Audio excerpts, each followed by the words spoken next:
ரஷ்யாவோட ஜீப்ரா ட்ரோன்கள் இருக்கு இல்லையா? அதான் உதிரி பாகங்கள்.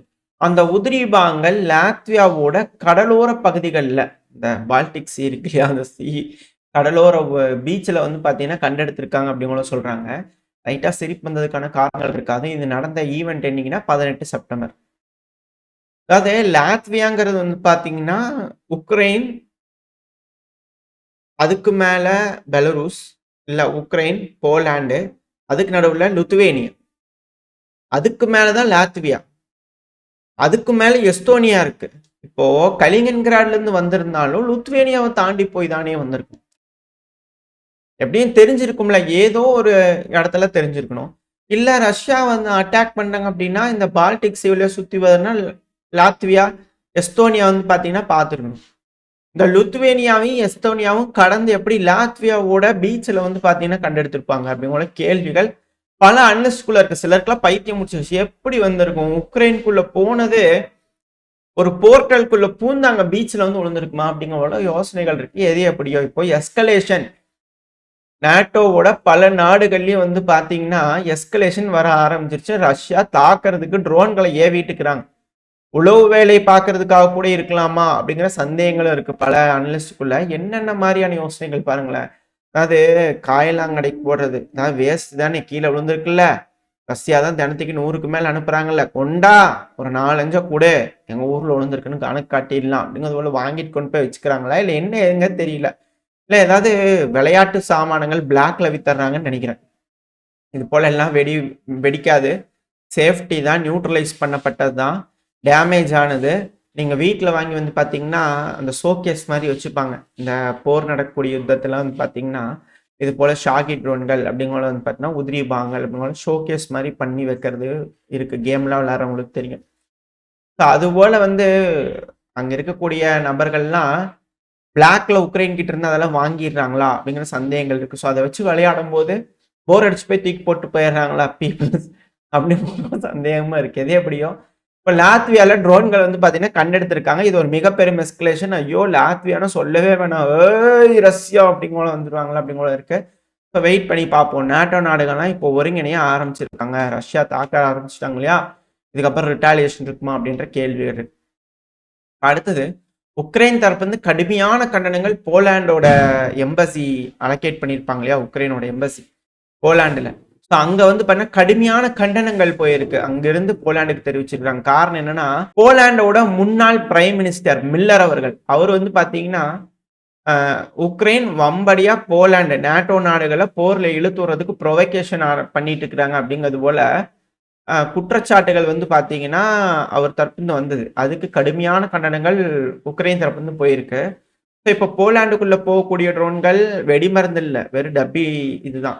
இது போல உதிரி பாகங்கள்லாம் இருக்கு இல்லையா? ரஷ்யா லான்ச் பண்ணும்போது ரஷ்யாவோட ட்ரோன்களை இவங்க இந்த இதை ஏவி விட்டுறாங்களா அப்படின்னு சந்தேகங்கள் இருக்கு. ஒருவேளை இவங்க சொல்ற மாதிரி ப்ரொவகேட் பண்றாங்களா அப்படின்ற கேள்விகள் இருக்கு. இவரு சொல்றதை வச்சு பார்க்கும்போது மேபி உக்ரைன் லான்ச் பண்ணியிருந்தாலும் ஆச்சரியப்படுறதுக்கு இல்லை. அந்த மாதிரி வேணா யோசிக்கலாம் இல்லையா? எது எப்படியோ இப்போ நாட்டோ நாடுகள் எஸ்கலேஷன் ஆக ஆரம்பிச்சாங்க. இதுக்கு உக்ரைன் தரப்பு கண்டனங்களும் போயிருக்கு. இது போல செய்திகள் சொன்னதுக்கு. இப்போ உக்ரைனோட அதிபரான விளோடிமிர் ஜெலன்ஸ்கி அவர்கள் தரப்புலேருந்து வந்து பண்ண ஒரு மேசிவான ஸ்டேட்மெண்ட். உலகமே அதிர்ந்து போயிருக்கு. அதாவது கவுண்டர் அஃபென்சிவ் ரொம்ப சக்சஸ்ஃபுல்லா நடந்துட்டு இருக்கு. அதுவும் குறிப்பா டொனஸ்க் பகுதிகளில். அப்படிங்கிறனால உக்ரைனோட அதிபரான ஜெலன்ஸ்கி அவர்கள் தரப்பு ஸ்டேட்மெண்ட் வந்திருக்கு. எது உக்ரைன் கவுண்டர் அஃபென்சிவ் பண்ணாங்களா? சக்சஸ்ஃபுல்லா வேற நடந்திருக்கா? எந்த பகுதியில்? டொனஸ்க் பகுதியிலையா? அப்படிங்கிற பண்ண ஒரே ஆச்சரியங்கள் கிளம்பி இருக்கு. நானும் வந்து பார்த்தீங்கன்னா, இந்த டீப் ஸ்டேட் மேப்லாம் வந்து பார்த்தீங்கன்னா, போய் செக் பண்ணி பார்க்குறேன். ஏன்னா, இந்த டீப் ஸ்டேட்ங்கிறது ப்ரோ உக்ரைனியன் சோர்ஸ் தான். ராணுவத்தோடையும் சரி, ஆளுகின்ற அரசாங்கம் உக்ரைனு கூட வந்து பார்த்தீங்கன்னா, ரொம்ப லிங்க் இருக்கக்கூடிய ஒரு அமைப்பு தான். சரி இவங்க ஏதோ அஃபென்சிவ் ஆப்பரேஷன் இந்த உசு வீடியோ மாரி ஏதோ விட்டுட்டாங்களா? இல்ல ஏதோ சொல்லாம கொள்ளாம பண்றாங்களா? அப்படிங்கும்போது நானும் ஆர்வத்துல போய் பார்த்தா, enemy is advancing, enemy is அட்வான்சிங்ன்னு தான் தினந்தோறும் அவங்க அப்டேட் பண்ணிட்டு இருக்கிறாங்க. இதுல உக்ரைன் எங்க அப்டேட் பண்ணாங்க அப்படிங்கிற எனக்கு ஒரு சந்தேகம். ஒரு வேளை பேரலல் யூனிவர்ஸ்ல இருக்கிறேனோ நானு?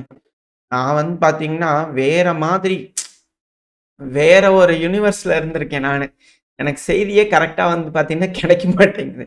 இப்ப கூட வந்து பார்த்தீங்கன்னா, சாப்ரோசெசியா பகுதியில வந்து பார்த்தீங்கன்னா, எனிமீஸ் அட்வான்சிங் அப்படிங்கிறது போல எங்க சொல்லிக்கிறாங்கன்னா, ஸ்டெப்போவோ நோவோசில்கா இது கர்கிவ் பகுதியில முன்னேறிட்டு இருக்காங்க.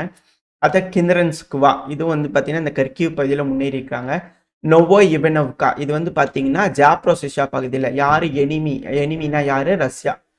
ஸோ ரஷ்யா தான் அட்வான்ஸ் ஆயிருக்காங்க அப்படிங்கிறது போல இவங்க தரப்பு வந்து அப்டேட் பண்ணுறாங்க. ஜெலன்ஸ்கி அவர்கள் சொல்கிறது வந்து பார்த்தீங்கன்னா உக்ரைனோட அதிபர் கொஞ்சம் தெரியல. நான் வந்து வேற உலகத்தில் இருக்கேன்னு நினைக்கிறேன். மேபி அவர் ரியாலிட்டியில் இருப்பாரா இருக்கும். நான் வந்து வேற பிரான்ச் மல்டி வர்ஸ் இருக்கு இல்லையா, வேற பிரான்ச்சில் இருக்கேன்னு நினைக்கிறேன். இங்கெல்லாம் வந்து பார்த்தீங்கன்னா ரஷ்யா தான் முன்னேறிட்டு இருக்கிறாங்க. அவங்க தான் அஃபென்சிவ் ஆப்ரேஷன் எடுத்திருக்காங்க. கவுண்டர் அஃபென்சிவ் ஆப்ரேஷன் இந்த யூனிவர்ஸில் வந்து பார்த்தீங்கன்னா இல்லை. நீங்கள் எந்த யூனிவர்ஸில் இருக்கீங்க அப்படிங்கிறது பாருங்க. யூடியூப் வந்து மல்டிபிள் பேரலல் யூனிவர்ஸ் ரன் ஆகிட்டு இருக்குன்னு நினைக்கிறேன். நம்மளாம் கனெக்ட் ஆகிறோம்னு நினைக்கிறேன் இந்த செய்தி சேனல்களை வச்சு பார்க்கும்போது. நீங்கள் எந்த யூனிவர்ஸில் இருக்கீங்க? உங்கள் யூனிவர்ஸில் ரஷ்யா அட்வான்ஸ் ஆகிறாங்களா இல்லை உக்ரைன் அட்வான்ஸ் ஆகுறாங்களா? என்ன நடக்குதுன்றதை கமெண்ட் செக்ஷனில் சொல்லுங்கள். தெரிஞ்சுக்குவோமே நம்ம என்ன நடக்குதுன்னு சொல்லி பார்க்கலாமே. சரி, ஓகே. இப்போ நாட்டோ நாடுகளை ப்ரொவைகேட் பண்ண ஆரம்பிச்சிட்டாங்க. அதனால இப்போ சீரியஸான செய்திகள்லாம் வர ஆரம்பிச்சிருச்சு. அமெரிக்க தரப்புலேருந்து மிலிட்ரி எக்யூப்மெண்ட் வந்து பார்த்தீங்கன்னா கொடுக்க ஆரம்பிச்சாச்சு. இதுக்கப்புறம் ரொம்ப வேகமாக வந்துட்டு இருக்கும். அமெரிக்கா ப்ரியாரிட்டி பேசிஸில் ஃபாஸ்ட்டாக வந்து பார்த்தீங்கன்னா அப்ரூவ் பண்ணிட்டு இருக்கிறாங்க. வேணுங்கிற ஆயுதங்கள் இதுக்கப்புறம் உக்ரைனுக்கு வந்துக்கிட்டே இருக்கும். இதுக்கு பணம் கொடுக்கறது நேட்டோ நாடுகள். உக்ரைனுக்கு ஆதரவாக இருக்கக்கூடிய நேட்டோ நாடுகள் பணம் கொடுத்து அமெரிக்கா கிட்ட இருந்து வாங்குவாங்க. அது வந்த வண்ணம் இருக்கு. சீக்கிரமே டெலிவரி ஆகும் அப்படிங்கிற சொல்றாங்க. ஃபர்ஸ்ட் பேக்கேஜ் டெலிவரி ஆயிடுச்சு, இன்னும் நிறைய வரும் அப்படிங்கிறதையும் சொல்றாங்க. அதான் தெரியுமே, மேற்கு தலைவர்கள் எப்பெல்லாம் படையெடுத்து உக்ரைனுக்கு வராங்களோ அப்பெல்லாம் கொஞ்சம் கொஞ்சம் ஆயுதத்தை பேக்கெட்ல போட்டு எடுத்து வந்துடுறாங்க. வண்டியில வரும்போது பொட்டி சும்மா தானே வருது, போட்டு எடுத்துட்டு போவான், நம்ம தான் துணையா கொண்டு போய் கொடுக்கணும் போல தெரியுதுன்னு ஒரு தலைவர்களும் அவங்களோட தலையை அடமானம் வச்சு கொண்டு வந்து உக்ரைன்ல டெலிவரி பண்ணிட்டு போறாங்க அப்படிங்கிற குற்றச்சாட்டுகள் பலது இருக்கு. இப்போ இது போல சொல்றாங்கன்னா அப்புறம் அப்படித்தானே அப்படிங்க போல இருக்கு. ஸோ வெயிட் பண்ணி பார்ப்போம். இப்போ அதிகப்படியான ஆயுதங்கள் உக்ரைனுக்கு வந்திருக்கு. இதெல்லாம் எந்த அளவுக்கு பறக்க போகுது? ஏன்னா எங்களோட யூனிவர்ஸ்ல டர்ரெட்லாம் வந்து பார்த்தீங்கன்னா பறக்கும் உக்ரைனோட இதுல. இப்போ இந்த யூனிவர்ஸ்ல வந்து பார்த்தீங்கன்னா புதுசாக வந்திருக்குன்றாங்க ஆயுதங்கள். எந்த மாதிரி வந்து பார்த்தீங்கன்னா பறக்க போகுது அப்படிங்கிறத வெயிட் பண்ணி பார்த்துடலாம். ரஷ்யா 7 லட்சம் வீரர்கள் நாங்கள் ரெடியாக தான்ப்பா இருக்கோம் அப்படின்னு போன பதிவிலே புட்டின் அவர்கள் சொன்னதை நம்ம பார்த்தோம். இப்போ பார்ப்போம் 7 லட்சம் வீரர்களுக்கு இணையாக யூரோப்பியன் யூனியன் எத்தனை லட்சம் வீரர்களை களமிறக்குறாங்கன்றது பார்த்தலாம். ஸோ ஒரு மேசிவான யுத்தம் யூரோப் வெர்சஸ் ரஷ்யா இருக்க போகுது அப்படிங்கிற மாற்று கருத்துல ஒன் லாஸ்ட் டைம் அப்படிங்கிற அவங்களும் உள்ள இறங்குறாங்களா அப்படிங்கிற பார்த்தலாம். அது மட்டும் இல்லாமல் யூரோப்பியன் யூனியன் இருக்காங்க இல்லையா, ஆக்சலரேட் பண்ண போறாங்களாம். ரொம்ப வேகமா ரஷ்யா கிட்ட இருந்து வந்து பாத்தீங்கன்னா இந்த கேஸ் எல்என்ஜி வாங்குறத ஸ்டாப் பண்ண போறாங்களாமா, லிக்விஃபைட் நேஷனல் கேஸ். ஏன்னா வின்டர் வந்துருங்க, கொஞ்சம் பார்த்து இப்பவே ஸ்டாப் பண்ணிடுங்க. அப்பதான் ரீடைரக்ட் பண்ணி வேற நாடுகள் கிட்ட இருந்து வாங்க முடியும். இன்னைக்கே இப்ப சட்டு புட்டுன்னு முடிவெடுத்து இப்பவே பண்ணிடலாம்ல. இது என்ன சொல்லிட்டே திரியிறாங்கன்னு தெரியல.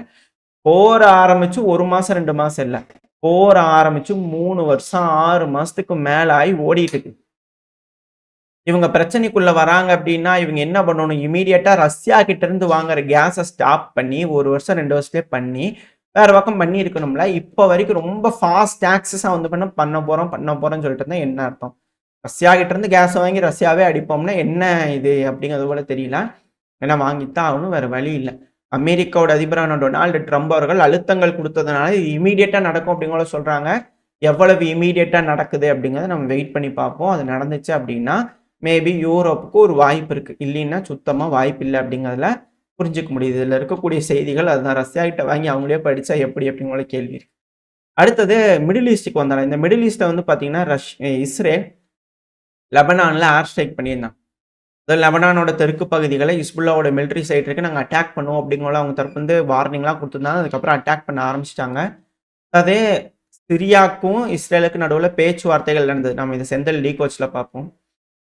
ஏன்னா மிக முக்கியமான விஷயங்களே இருக்காங்க. சிரியாவோட டெரிட்டோரியல் இன்டெகிரிட்டியை நாங்கள் ரெஸ்பெக்ட் பண்ணுறோம், இதுக்கு மேலே வைலேட் பண்ண மாட்டோம்னு அங்கெல்லாம் வந்து பார்த்தா பேசியிருந்தாங்க. இப்போது லெபனானுக்கு வந்து பார்த்தீங்கன்னா அட்டாக் பண்ண ஆரம்பிச்சிட்டான். இப்போ லெபனானோடய ஒரு அக்ரிமெண்ட் போகிறதுக்காக வெயிட்டிங்க அப்படிங்கிற கேள்வி இருக்குது. இதுக்கப்புறம் இது எங்கேங்க, இதே யூகேல வச்சு போடுவீங்களா அப்படின்ற கேள்விகள் இருக்குது. இப்போ ஃப்ரான்ஸில் வச்சு போடுவீங்களா, என்ன நடக்கும்னு தெரியல. பட் ஆனால் இப்போ இஸ்ரேல் வெறி கொண்டு லெபனான் அடிக்கிறதுக்கு ஆரம்பிச்சிருக்காங்க. இது போல் தொடர்ந்து அடிப்பாங்க அப்படிங்கிற போல எண்ணங்கள் இருக்குது, செய்திகளும் வந்துக்கிட்டு இருக்குது. வெயிட் பண்ணி பார்ப்போம். ஏன்னா பழையபடியே இந்த போர் ஆரம்பிக்கும், இந்த காசா இஸ்ரேல் பிரச்சனை ஆரம்பிக்கும் போது எப்படி இஸ்ரேல் வந்து ஒரு பகுதியிலையும் சொல்லி அடிச்சாங்களோ அதே போல இப்போ வந்து பார்த்தீங்கன்னா சொல்லி வார்னிங் கொடுத்து அடிக்கிறாங்க. இப்போ லெபனான் தரப்புலேருந்து எதுவும் ஹிஸ்புல்லா தரப்புலேருந்து ஏதோ ஒரு அட்டாக் அந்த மாதிரிலாம் எதுவும் இல்லை. பட் ஆனால் இஸ்ரேலே வந்து பார்த்தீங்கன்னா வயலேட் பண்ணிட்டு இருக்கிறாங்க அப்படிங்கிறதே இதில் இருக்கக்கூடிய விஷயம். At the same time Yemen Houthis இருக்கிறாங்க இல்லையா, அவங்க வந்து பார்த்தீங்கன்னா இஸ்ரேல் மேலே தாக்குதல் பண்ணிக்கிறாங்க. முதல்ல ஒரு ட்ரோனை யூஸ் பண்ணி அட்டாக் பண்ணாங்க. அந்த ட்ரோன் வந்து பார்த்தீங்கன்னா ஜேக்கப் எலியாட் போர்ட் சிட்டி இருக்கு இல்லையா, இஸ்ரேலோட போர்ட் சிட்டி. ஸோ அங்கே இருக்கக்கூடிய ஒரு ஹோட்டல் மேலே வந்து பார்த்தீங்கன்னா விழுந்து வெடிச்சிருக்கு. அதுக்கான வீடியோ பதிவுகள்லாம் வந்துகிட்டு இருக்கு. யமன் ஹவுதீஸை பொறுத்த வரைக்கும் இந்த ட்ரோன் அட்டாக் அப்படிங்கிறது வந்து பண்ணால் அதிகப்படியாக கை கொடுக்குது. அது கூடவே வந்து பண்ணால் 2 பெலிஸ்டிக் மிசைலை ஏவி விட்டுருக்காங்க. 2 பெலிஸ்டிக் மிசைலையும் நாங்கள் தடுத்து நிறுத்திட்டோம் அப்படின்னு இஸ்ரேல் தரப்புன்னு சொல்கிறாங்க. ட்ரோன் தாக்குதல்கள் சமீபத்தில் கூட வந்து பார்த்தீங்கன்னா யமன் ஹவுதீஸோட ஒரு ட்ரோன் இம்பாக்ட் ஆச்சு அப்படிங்கிறத பார்த்தோம். இப்போ இன்னொரு ட்ரோன் வந்து பார்த்தீங்கன்னா ஹோட்டலில் வந்து விழுந்திருக்கு அப்படிங்கும் போல அவங்களோட ட்ரோன் தொழில்நுட்பம் அதிகப்படியாக கை கொடுக்குது அப்படிங்கிறதுல இதுல இருந்து புரிஞ்சுக்க முடியுது. ஸோ யமன் ஹவுதீஸ் ஒரு சைடு இஸ்ரேலுக்கு அழுத்தங்கள் கொடுத்த வண்ணம் தான் இருக்காங்க. இஸ்ரேல வந்து பார்த்தீங்கன்னா யமன் ஹவுதீஸ் மேலே தாக்குதல் பண்ணாங்க. இந்த பிளாக்கெட்லாம் போடுறாங்க, அதெல்லாம் தூக்கி விடணும் அப்படிங்கிறதுக்காக அட்டாக் பண்ணது கூட நம்மளால பார்க்க முடிஞ்சுச்சு. ஸோ இஸ்ரேலுக்கு அழுத்தங்கள் பல நாடுகள் வழியாகவும் வந்துக்கிட்டு தான் இருக்கு. ஆனாலும் அதை மீறியும் இஸ்ரேல் பல நாடுகளையும் தாக்குதல் பண்ணிட்டு தான் இருக்காங்க. யூஎன்லேயே வந்து பார்த்தீங்கன்னா தீர்மானம் வந்துருச்சு 2 ஸ்டேட்டுக்கு. அட்லீஸ்ட் இந்த 2 ஸ்டேட்டுக்காவது வருமா வரலையா, என்ன நடக்க போகுது அப்படிங்கிறது பார்த்தலாம். ஒரு வேலை இல்லை அப்படிங்கும்போது மிடில் ஈஸ்ட்ல அடுத்த மிக பெரும் அளவில் ஒரு யுத்தம் இருக்கு அப்படிங்கிற மாற்று கருத்துல. எப்படி ரஷ்யா வெர்சஸ் யூரோப்போ அதே போல இந்த மிடில் ஈஸ்ட்ல ஒரு யுத்தம் இருக்கு அப்படிங்கிற மாற்றம் இல்லை. இஸ்ரேல் வெர்சஸ் ஈரான் அப்படிங்கிறதுல இருக்குமா அப்படின்ற கேள்வி இருக்கு. இதுல என்ன ஒரு ஆச்சரியம்னா, இஸ்ரேலுக்கு இணைஞ்சு பல அரபுல நாடுகள் ஆதரவா ஈரானை சண்டைபிடிப்பாங்களா அப்படின்ற கேள்விகளும் இருக்கு. ஏன்னா போர் ஒன்ஸ் வர ஆரம்பிச்சிருச்சுன்னா இது போல நடக்குமா அப்படின்ற கேள்விகளும் இருக்கு. வெயிட் பண்ணி பார்ப்போம். ஏன்னா அது போல அணிகள் இந்த இடத்துல சேர்ந்துக்கிட்டு இருக்கு அப்படிங்கிற புரிஞ்சுக்க முடியுது. அட் த சேம் டைம் வந்து பார்த்தீங்கன்னா இதே அமெரிக்கா, சவுத் அமெரிக்கா கிட்ட வந்துட்டீங்க அப்படின்னா வெனிசுவேலா.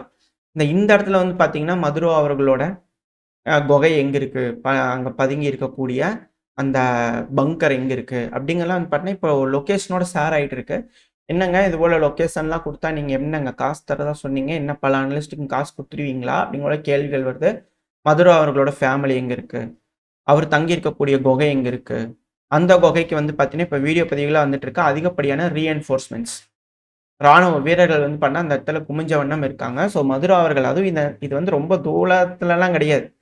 வெனிசுவேலாவோட வடக்கு பகுதி இந்த கோஸ்டல் ஏரியாவுக்கு பக்கத்துலேயே வந்து பார்த்தீங்கன்னா கேபிட்டல் கார்னக்கஸ் அங்கேயே வந்து பார்த்தீங்கன்னா இருக்கு. இந்த பங்கர்லாம் வந்து பார்த்தீங்கன்னா எடுத்து இமேஜஸ்லாம் ஷேர் ஆகிட்டு இருக்கு. ஒரு வேலை இருக்கலாமா அப்படின்ற கேள்வி இருக்கு. அது மட்டும் இல்லாமல் திரும்பவும் வந்து பார்த்தீங்கன்னா அமெரிக்க தரப்புலேருந்து போயிட்டு இருக்கக்கூடிய போட்டு நார்கோ போட் இருக்கு இல்லையா, அந்த போதை மருந்துகள், அந்த போட்டு நாங்கள் கேப்சர் பண்ணிட்டோம். அந்த போட்டில் வந்து பார்த்தீங்கன்னா இருந்தது இது வெனிசுவேலாவோட கார்டல்ஸ் தான். அது வந்து பார்த்தீங்கன்னா 60 தீவிரவாதிகளை நாங்கள் இது வரைக்கும் வந்து பார்த்தீங்கன்னா அரெஸ்ட் பண்ணியிருக்கோம் அப்படிங்கிறத வந்து பார்த்தீங்கன்னா அவங்க தரப்புன்னு சொல்கிறாங்க. போதை மருந்துகளை எடுத்துருக்கோம் அந்த கப்பல்கள்ல இருந்து அப்படிங்கிறத குற்றச்சாட்டுகள் அமெரிக்க தரப்புன்னு வருது. எஸ்கலேஷன் அப்படிங்கிறது இந்த சவுத் அமெரிக்கா தரப்புலேயும் வந்து பார்த்தீங்கன்னா இன்க்ரீஸ் ஆக ஆரம்பிச்சிருச்சு.